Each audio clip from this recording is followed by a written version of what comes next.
या लाडक्या बहिणींचे 1500 रुपये बंद, सरकारचा तडकाफडकीचा निर्णय आणि एका निर्णयाने सर्वात मोठा धक्का।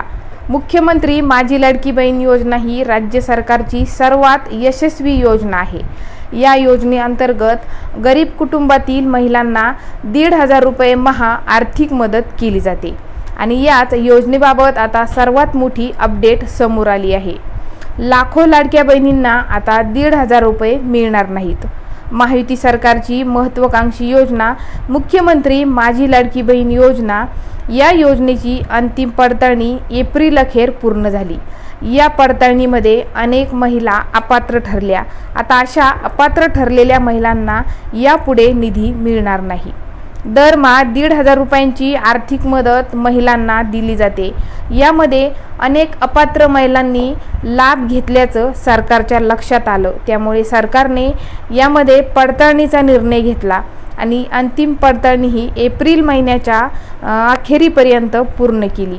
आता या अंतिम पडताळणीनंतर जवळजवळ 66 लाख लाडक्या बहिणी अपात्र ठरल्या आणि या 66 लाख लाडक्या बहिणींना आगामी हप्ता म्हणजे पुढचा हप्ता आता यापुढे मिळणार नाही। 66 लाख बहिणी अपात्र ठरल्या आणि आता राज्यात फक्त 1,77,00,000 या महिला पात्र ठरल्या आहेत। त्यांनाच आता यापुढे 1,500 रुपयांचा दर महिन्याला हप्ता मिळणार आहे। सरकारने 66 कोटी महिलांना वगळण्याचा निर्णय घेतला। यामध्ये या अपात्र ठरलेल्या लाडक्या बहिणींवर सरकार कोणतीही कारवाई करणार नाही, त्यामुळे मात्र अपात्र ठरलेल्या बहिणींना थोडा दिलासा मिळाला आहे। पडताळणीपूर्वी सरकारला या योजनेसाठी, लाडकी बहीण योजनेसाठी तब्बल 3,600 कोटी खर्च येत होता आणि आता पडताळणीनंतर 66 लाख बहिणी अपात्र ठरल्या, म्हणून आता लाडकी बहीण योजनेवर सरकारला फक्त 2,655 कोटी खर्च होणार आहे।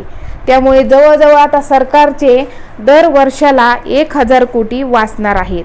त्यामुळे सरकारला मोठा आर्थिक फायदा झाला आहे। परंतु सरकारच्या या निर्णयामुळे मात्र 66 लाख बहिणींमध्ये नाराजी पसरली आहे।